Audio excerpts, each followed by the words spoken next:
Happy Friday. Happy Friday. Hello. Hello. Wait, no, you need to do this and sing. Hello. Hello.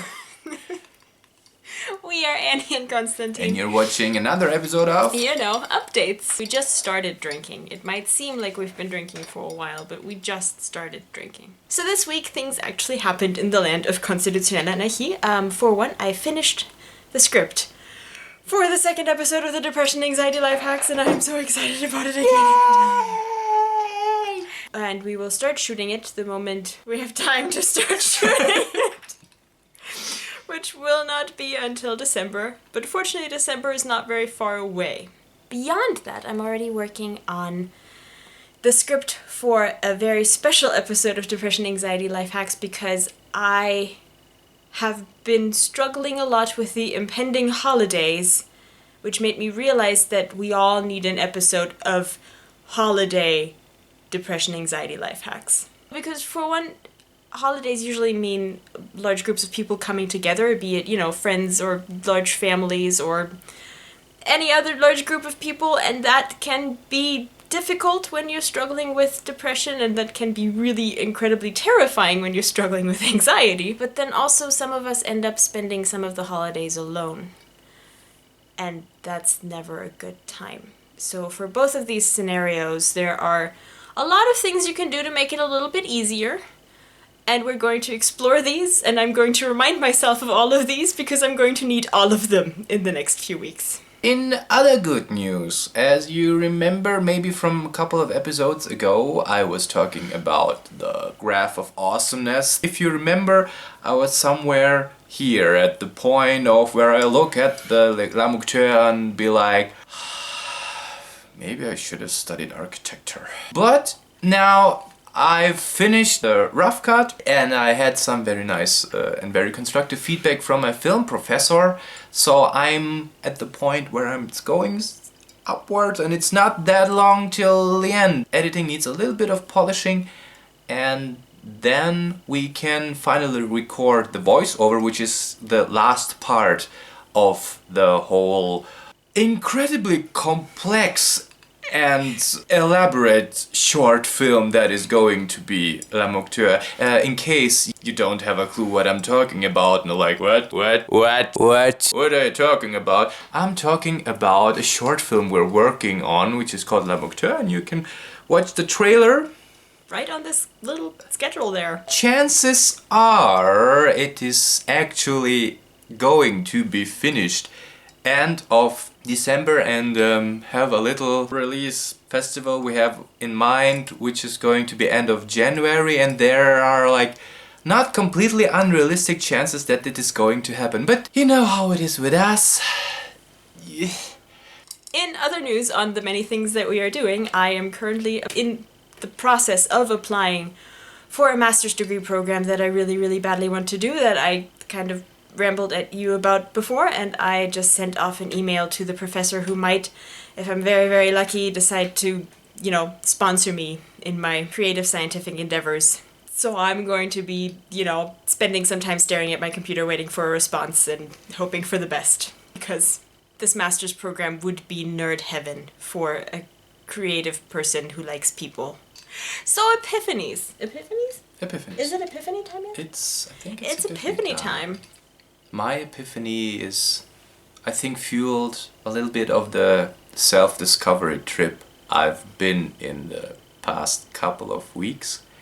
And one thing that I come to realize that most people tend to like to work in predefined structures, which is how our society works. But there are some people who don't fit into that, like myself. It's kind of hard to feel like that. If it seems to work for most people and you're like, why? I don't, this is what's wrong with me? This is not working.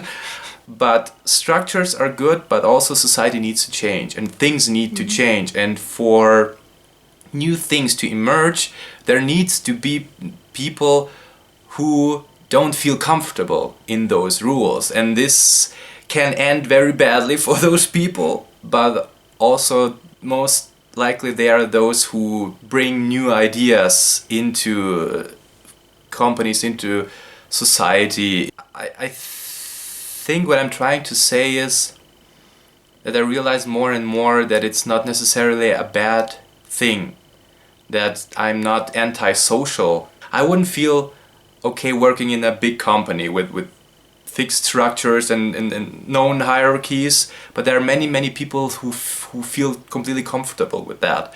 But I don't need to be one of those humans. That's basically what I come to realize, and those people who don't like to work in structures, maybe they are more of those who create structures for other people. So this is a theory. So if you don't feel like these rules are working for you, maybe you should try to find a way to create your own structures for people who like to work in structures. This is very, very theoretical, but I am not able to put that into words better. Maybe later on. This is just a concept that I'm exploring right now, that I'm starting to explore right now. I've been working on a bit of an odd project in the past few days. I am learning the art of tarot right now. Which I started doing before in 8th grade when I was on this weird occult, teenager phase. And even then it got to the point where it just weirded me out and it was like, no. I'm done with that.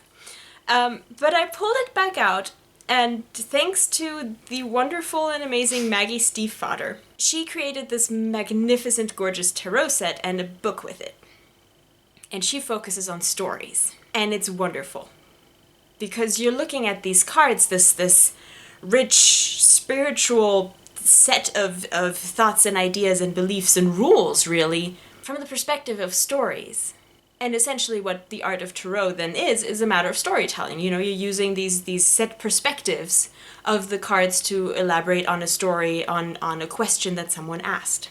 And that fits so beautifully into my whole set of beliefs about art in general. It's all about stories. And I think that every piece of art tells you a story, which is pretty obvious when it's writing and, film, but even a painting, I think, tells you a story, and a sculpture tells you a story, and a good freaking meal tells you a story.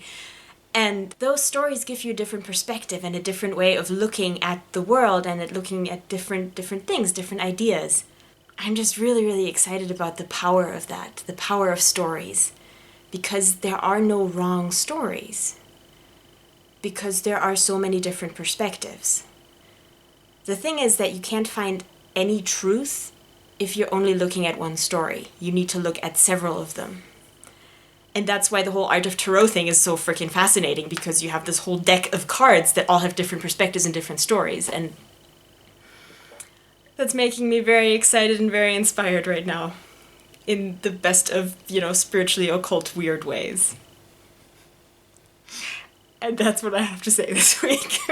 Frank is almost out of battery. Then we need to do this whole thing again. No, it's fine. You just need to scoop over here a little bit. I will try to charge Frank with a murder. There's a joke somewhere in there. No, I think that was the joke. A little bit random. There needs to be more of a setup. Oh, maybe you should have dramatically taken off your sunglasses or something before you said that. It just occurred to me that we both smell like garlic and onion, a lot. Hopefully people don't smell it on the internet. On the internet, nobody knows you smell like garlic. Except when you tell them. Let's not tell them. They're probably going to notice that I have a lime in my drink, which is going to make them think, oh, they must have had things with limes in them. So Frank died on us. That's why, from a different angle. Hello!